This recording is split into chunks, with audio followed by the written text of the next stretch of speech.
네, 안녕하십니까. 방장입니다. 오늘은 6월 10일 토요일입니다.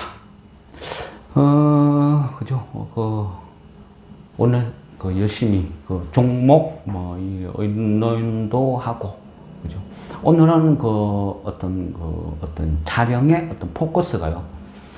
종목 발굴을 어떻게 하느냐, 이런 관점이거든요. 어떤 주제가. 어떤 그런 관점에서 이제 좀 종목을 선정했습니다. 사람들이 주식하는 사람들이 어떤 종목을 고를 때는, 그죠? 저마다의 관점이라는 게 있습니다. 그러니까 뭐가 좋다, 뭐가 나쁘다, 이런 관점보다 저는 그렇게 표현하고 싶어요. 차트를 보든 뭘 하든 지금까지 돈을 벌었으면 그게 본인한테 맞는 가장 좋은 기법이다. 지금까지 돈을 벌었으면 계속 그렇게 하시면 된다. 근데 그게 아니라면 다른 방법을 찾아봐라. 그렇게 말씀드리고 싶어요. 그러니까 저는 사람마다 다 성향이 틀려요. 근데 누군가가 전업인데 매일같이 주식 모니터링을 하고 지켜보는데 그런 사람한테, 그죠? 바닥 주식을 사놓고 한 달, 두 달 기다려라. 오를 때까지 기다려라. 그러면 안 맞죠. 그죠? 그러니까 각자 돈의 성격에 맞춰서 종목이라는 것을 바라본다. 이렇게 보는 게 맞는 것 같습니다. 저는 이제 제가 테마를 접근할 때는요, 지금 시장에서 막 요동을 치는 이런 테마는 별로 안 좋아해요. 네? 그죠? 그런 틈바구니에서 차트의 추세성 깨어났고, 거기에 대응을 하고, 이 자체도 좀 스트레스고, 별로 안 좋아하더라고요. 그래서 좀 느긋하게 보는 이런 스타일이거든요.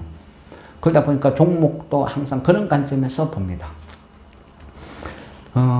오늘 소개드릴 이 종목은 역시나 똑같아요. 바닥에서 노는 거. 언제 오를 줄 몰라요. 언제 오를 줄도 모르고, 이게 지금이 바닥인지 아닌지도 모르겠어요.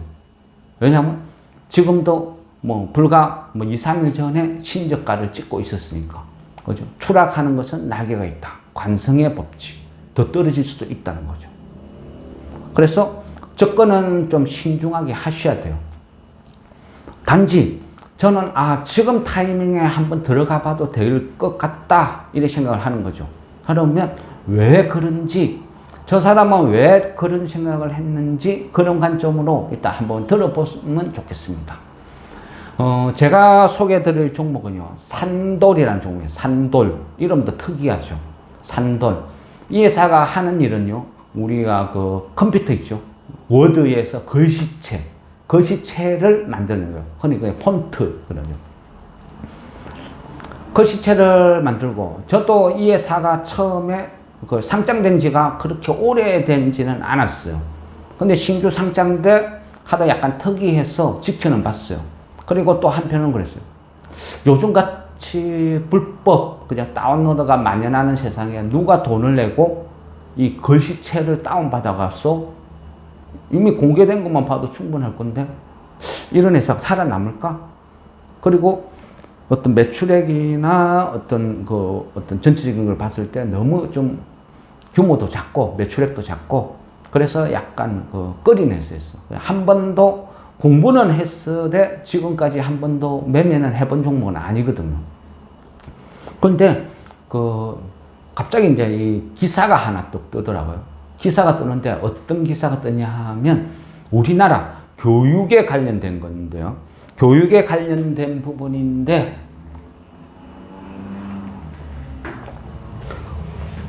골자는 디지털 교과서를 만들자.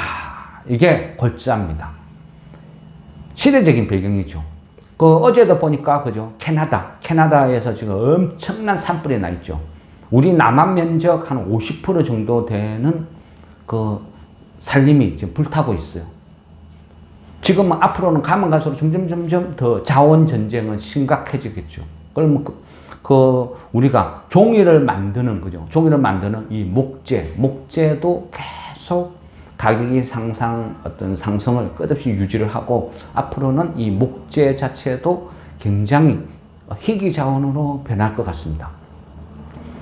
그 틈에 어떤 지구 온난화가 또 한몫을 할 것이고, 어쨌든 그만큼 그 자원에 대한 어떤 그 압박은 심해지니까, 그런 맥락에서도 어찌 보면 우리 그죠, 아날로그 감성, 종이에 익숙해져 있지만 모든 것이 이제는 그죠, 점점 디지털화 돼가죠.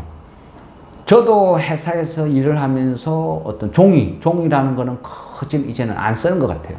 모든 게 전자메일로 주고받고, 모든 어떤 생산에 필요한 서류도 다 디지털, 그죠, 문서 결제를 하게 되는 거죠.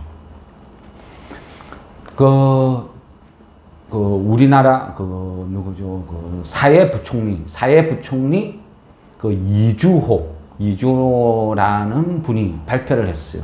근데 사회부총리라기보다는 겸직이니까 교육부 장관으로 이야기하는 게 낫겠네요. 교육부 장관 이주호 장관이 뭐라고 이야기했냐면요. 앞으로 우리나라 어떤 그 초중고 교육 기반의 어떤 모든 것을 종이에서 디지털화 전환시키겠다. 디지털 교과서를 만들겠다. 그게 주요 골자거든요. 그리고 보면 그 2028년까지 국영수사과 이 5개 과목을 일단 목표로 해서 클라우드 플랫폼 기반의 디지털 교과서를 만들겠다. 이래 발표를 했어요. 그러다 보니까 한 번도 이런 사례가 없었잖아요. 그러다 보니까 이제 관심을 가졌어요.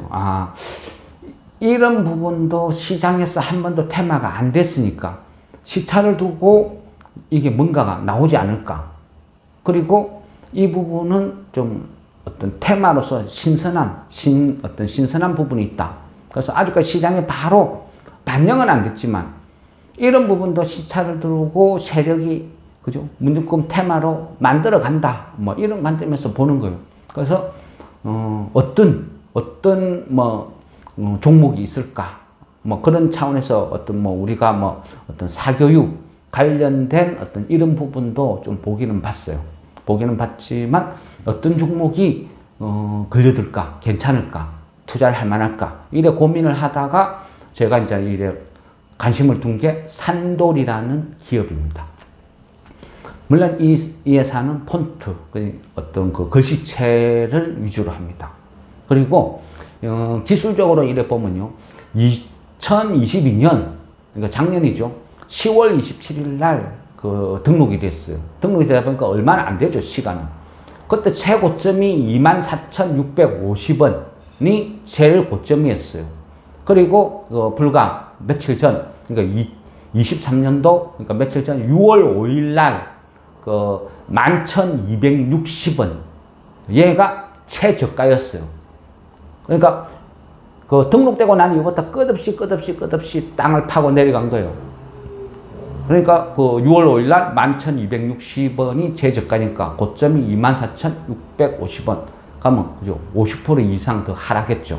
그만큼 시장의 비인기 종목이고 재미도 없었고, 그리고 하락의 어떤 주범을 또 하나 뽑자면요. 올 초, 그러니까 2월 초 중순, 이때 보니까 신용이 한 34만 주 정도 있었거든요. 그리고 어제 6월 기준으로 신용이 18만 주. 그러니까 이 끝없이 하락하면서 신용 반대 매매가 계속 나오면서 끝없이 빠진 거예요. 그러니까 이런 종목은 바닥을 가는 못하죠. 아직도 신용이 18만 주 남아있고 끝없이 바닥을 내려가고 있으니까 매물이 매물을 부르고 하락이 하락을 만들 수도 있는 거예요. 그래서 이 부분은 정확하게는 바닥이다 아니다 논하기는 힘들어요. 그런데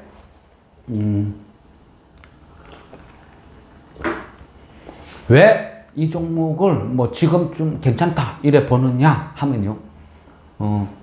첫째는 한 번도 시장에서 거론되지 않았던 디지털 교과서란 정책이라는 게 만들어졌어요. 보통 테마라는 게 보면요. 보통은 정책에서 출발을 해요. 아니면 대통령의 어떤 뭐 지원, 이런 어떤 특별한 이슈에서 움직이는 경우도 있고. 그 윤석열 대통령이 그죠? 그 농기계 회사 TYM 그죠? 그쪽에 방문을 했다니까 장중에 막 급등을 나오듯이. 그런 특별한 이벤트가 있고 아니면 정책에 의해 움직일 수도 있다. 근데 정책에 의해서 움직이는 테마는요. 단위가 커요. 왜냐하면 콩고물이 크다는 거죠.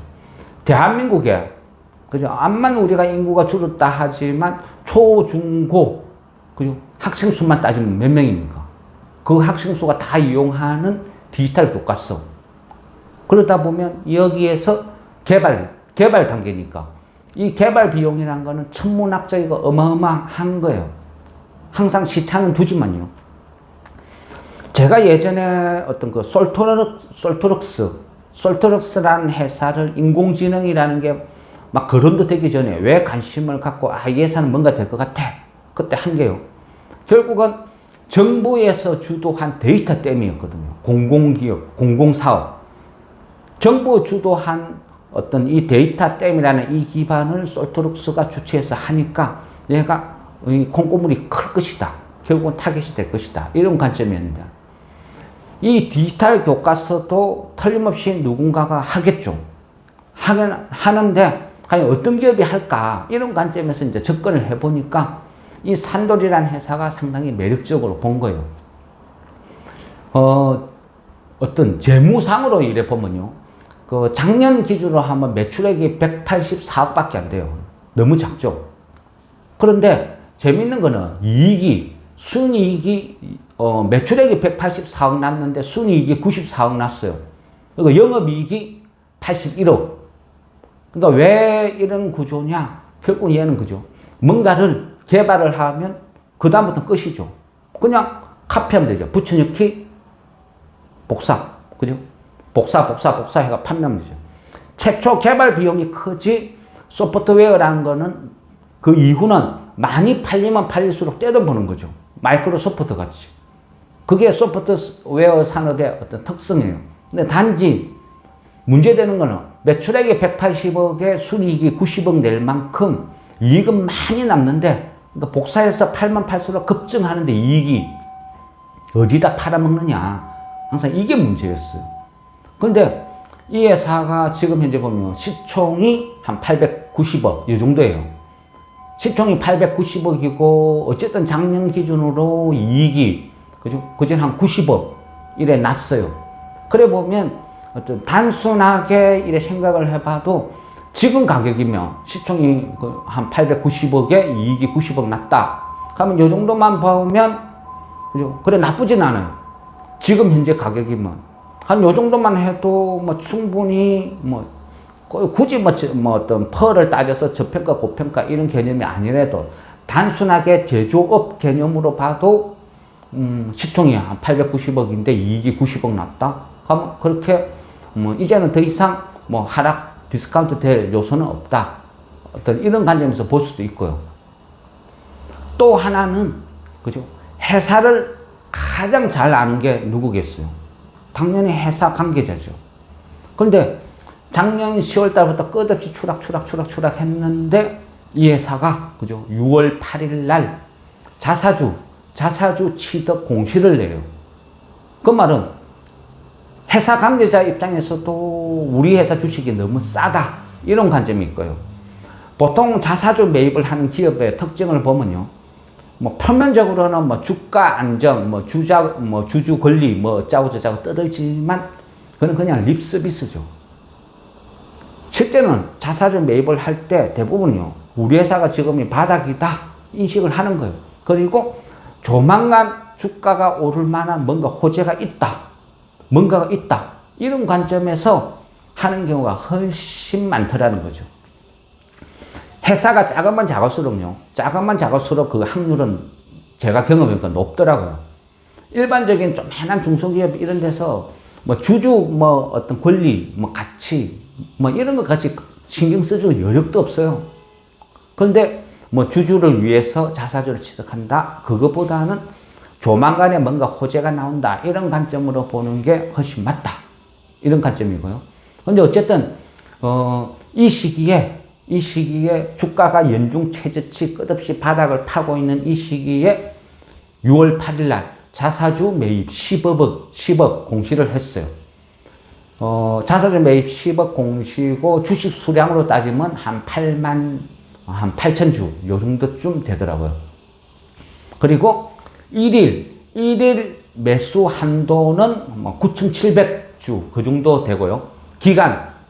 근데 그 자사주 매입 공시를 떴는데 돈의 규모도 중요하지만요. 기간을 봐요, 기간. 기간을 1년, 2년 잡아놨다? 그거는 자사주 매입할 의도는 없고, 그냥 단지 립서비스, 주총을 앞두고 욕 안 들어먹기 위한 쇼, 한 요 정도로 봐야 되거든요. 근데 지금은 주총도 다 끝났고, 그런 거 하고는 좀 무관한데, 어쨌든 자사주 매입 10억을 했다. 기간도 6월 9일부터 9월 6일까지 굉장히 짧아요. 그죠? 6월 9일부터 9월 6일. 숫자도 앞뒤 뒤. 그래, 외우기는 좋더라고요. 숫자도 어떤 숫자로 이래 뭔가를 암시를 해줬는데 10억. 그 다음에 88,000주. 1일 9,700주 한도. 이런 식으로 탁탁탁 끊어줬어요. 기간도 6월 9일부터 9월 6일. 굉장히 짧은 기간에 단행을 한다. 그 말은 공격적으로 그냥 10억치 월요일부터 해가지고 매일같이 9,000주씩 팍팍팍팍 사들일 수도 있다. 이래 볼 수 있는 거고요. 이 회사가 어쨌든 지금 신저가를 그리다 보니까 모든 사람들이 손해를 보고 있어요. 그러다 보니까 손절 아니면, 그죠? 나올 물량이 없다고 이래 볼 수도 있는 거거든요. 그러다 보니까 하루에 한 15,000주, 20,000주가 채 거래가 안 돼요. 보통 한 10,000주 이래 거래되는데. 하루에 10,000주 거래되는데 1일 자사주 매입 한도가 9,700주다. 그 말은 뭐겠습니까? 최소한 하방은 보장되어 있다. 어느 정도 이제 바닥은 거진 다진 것 같아. 상승은 못해도 더 이상 추락하지는 않을 것 같아. 왜? 자사주 매입이라는 안전 방어선이 나왔다는 거죠. 그래서 지금은 거진 바닥은 나온 것 같다. 그러면 차트상으로는 전부 역배열, 별로 안 좋은 모양이야. 그런데 차트라는 것도요, 시가총액이 큰 애들일수록 차트에 대한 신뢰도가 높아요. 잘 맞아 떨어져요. 근데 시총 1,000억도 안 되는 이런 회사는 정배열, 역배열 큰 의미가 없어요. 왜? 한 방에 다 뚫어버리거든요. 조금만 매수세가 가미돼도 그냥 10%, 20% 퍽퍽 장대 하나, 두 개만 나와도 모든 그냥 저항선 다 뚫어버리는데요. 그래서 저는 이런 품절주 이런 것들은 별로 어떤 차트, 정배열, 역배열, 저항 이런 거 별로 신경 안 쓰는 편이거든요. 단지 이슈가 있냐 없냐, 이게 먹히겠느냐, 그거의 재료에 대한 어떤 크기만 가늠을 해보는 거죠. 그런데 지금으로 봤을 때는요, 충분히 먹힌다고 저는 생각이 들어요. 시기적으로도 그렇고 정부가 하겠다잖아요. 디지털 교과서를 만들겠다. 그러면 디지털 교과서를 만들 때 왜 산돌이냐, 이래 관점으로 보면요, 우리가 문서라는 개념으로 접근을 하면 이 산돌이라는 이 폰트, 이런 거, 글씨체, 이런 걸 안 쓰겠어요. 그냥 기존에 공개적으로 깔려 있는 것만 해도 충분하죠. 문서라면 가능해요. 근데 교과서는 어때요? 교과서라는 개념은 틀리죠. 교과서는 문서이기는 하나 기능이 틀리죠. 그러니까 초등학교 교과서를 문서적으로 아주 딱딱한 글씨체로 그냥 쭉 나열을 해놨다. 정말 정남이 떨어지죠. 재미없겠죠. 초등학교 애들 관점에서 보면 글씨체도 정체가 아닌, 그죠? 아주 부드러운 글씨, 손글씨처럼 생긴, 만화책 글씨처럼 생긴 말풍선도 해야 되고, 눈높이에 맞춰야 되겠죠. 그러다 보면 재미있는 교과서를 만들기 위해서는 어떻게 해야 돼요? 디지털 교과서는 한 번 만들어 두면, 그죠? 10년, 20년, 100년을 쓸지, 얼마만큼 쓸지 몰라요. 왜? 그게 교과서니까. 교과서라는 거는 매일같이 매년 다 바뀌는 게 아니죠. 일부만 수정만 하면 되죠. 수정 편집 하면 계속 끌고 가는 거죠. 역사가 바뀌나요? 역사가 안 바뀌죠. 국어가 바뀝니까? 영어가 바뀝니까? 수학이라는 게 바뀌어요? 사회, 과학, 거진 변화 없어요. 1년 동안 바뀐 부분이라 해봐야 일부일 거라는 거죠. 그래서 처음에 소유권이 어마무시할 거다. 이래 보는 거죠. 그래 보면 그동안에는 필요가 없었지만 적어도 디지털 교과서에서는 이 산돌이 갖고 있는 각종 다양한 폰트가 엄청나게 필요할 것이다. 먹힐 것이다. 그리고 우리나라 그 폰트 업계의 최고 강자니까 얘네들이 거진 다 실용실한 특허 다 걸어뒀으니까 저작권이라는 게 요즘 뭐 무시 못하죠. 그죠? 하물며 정부가 주도하는 디지털 교과서에 저작권을 무시한다? 말이 안 되죠. 그러니까 이 저작권을 얼마만큼 돈을 주고 책정을 해줄 것이냐 따라 이 산돌이라는 회사가 그죠? 어떤 회사로 탈바꿈할지 아니면 진짜 상금말을 낳는 거위가 될지 모른다는 거죠. 이 디지털 쪽에서 보면요. 그 전에 제가 이래 한번 기억이 나는 게 리니지가 왜 리니지야? 게임 만드는 게 그리 힘들어. 왜 다른 회사는 게임 못 만들어? 이런 관점에서 한번 물어본 적이 있었거든요. 그런데 그런 게 있어요. 게임 산업이란 것도 초창기에 누가 빨리 선점하느냐 싸움이라는 거죠. 왜? 게임에 사용되는 캐릭터 있죠. 캐릭터. 이 캐릭터 눈을 표현하는 거, 코를 표현하는 거, 입을 표현하는 거, 얼굴 모양을 표현하는 거, 그 캐릭터를 표현하는 방식 하나하나도 다 저작권이 걸려 있는 거예요. 그러니까 뒤늦게 출발한 업체들은 그 게임에 나오는 어떤 몬스터 뭐 이런 것들을 마음대로 카페가 쓰면 저작권에 걸린다는 거예요. 그러니까 후발주자들은 아이디어의 한계를 경험하는 거죠. 왜? 이미 다 웬만한 거는 다 선점을 해가 있으니까 못 쓴다는 거예요. 표현의 한계. 그렇다는 거죠. 그래서 이 산돌의 폰트라는 것도요. 결국 따지고 보면 먼저 빨리 시작해. 남들이 안 했을 때, 남들이 돈 안 된다고 관심 없을 때 먼저 출발을 해가지고 각종 폰트를 전부 다 디자인 등록을 다 해놨어요. 그러니까 웬만한 거는 다 갖고 있으니까 후발주자가 나와서 하기는 힘들다. 그러면 정부에서 하는데 정부에 대해 디지털 교과서를 만든다는데 새롭게 개발하겠습니까? 이미 있는 거를 갖다 쓰는 게 제일 빠르고 실용적인 방법이겠죠. 그런 맥락에서 보면 산돌이 가장 타당하다. 그러면 시장에서 이 산돌이 디지털 교과서의 대장으로 테마로 만들어주냐 안 만들어주냐 그거는요 결국 시간의 싸움이에요. 시간. 디지털 교과서를 만드는데 일정을 갖다가 한 10년 후로 잡아놨다. 이러면 시장에서 안 먹히겠죠. 근데 이번에 그 디지털 교과서 일정을 보면요. 뭐 너무 좀 빠른 거 아니야? 이런 생각이 들어요. 그 일정을 보면 올 8월 달에 있죠. 지금 6월이니까 8월 달에 디지털 교과서의 가이드라인을 개발한대요. 그리고 9월 달에 개발 착수를 시작을 한대요.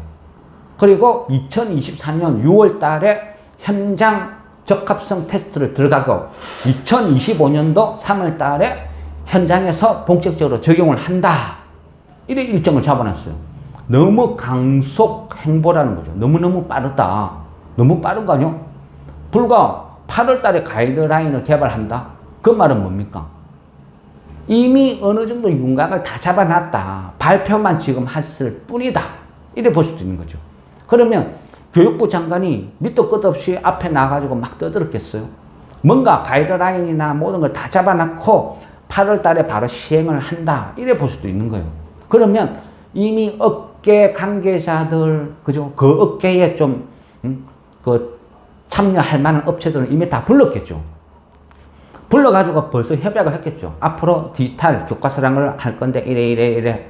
그죠? 브리핑 이런 걸 다 이미 했을 거란 말이죠. 그러면 산돌이 포함이 됐을 가능성이 있고 그 포함이 됐다고 치면 회사에서 돈을 벌기 위해서 발빠르게 자사주 매입을 단행을 했다. 왜? 싼 가격에 주식을 확 사모으면 나중에 그게 다 돈이잖아요. 자사주라는 것은요. 다양한 방법으로 활용이 될 수도 있고요.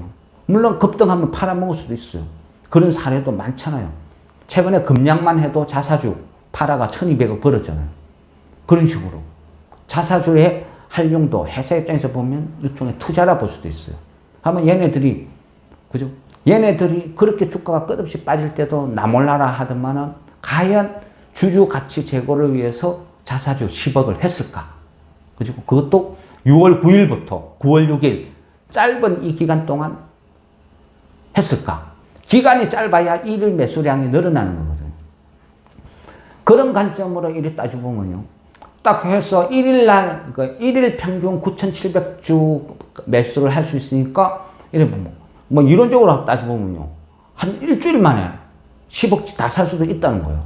그만큼 뭔가가 있다. 그러니까 최소한 아무 일도 없어도 최소한 손해는 안 볼 것 같다. 왜? 이익도 충분히 내는 회사고 나쁘진 않고 주가는 최저 바닥 6월 5일 날 11,260원 최저 바닥을 찍고 이제 자사주 매입 공시 뜨니까 조금 반짝 반등했어요. 그러니까 1,159원 11,590원 그러다 보니까 뭐 바닥에서 뭐 이제 조금만 그 머리 한가 까딱 든 그 정도라는 거죠. 그러니까 뭐 전혀 부담 없다. 뭐 저는 이런 관점에서 보는 거고 디지털 교과서라는 정부에서 추진하고자 하는 이 대상이 초중고 이 사람이 몇 명인데 이런 관점으로 보면요. 지금 현재 우리가 갖고 있는 사교육, 그죠? 출판업이라는 거. 이 종이로 만들어진 이 출판업이라는 게 디지털로 전환이 되는 그 시작점이라는 거는 돈이 어마무시하게 투입이 될 거라는 거죠. 그 콩고물을 누가 받아먹느냐 이 싸움인데 산돌이 될 가능성이 많다. 그게 저의 관점이라는 거죠. 이런 관점으로 이 회사가 괜찮습니다 하고 이제 소개를 드리는 겁니다. 물론 요거는 제 주관적인 관점이니까 그죠?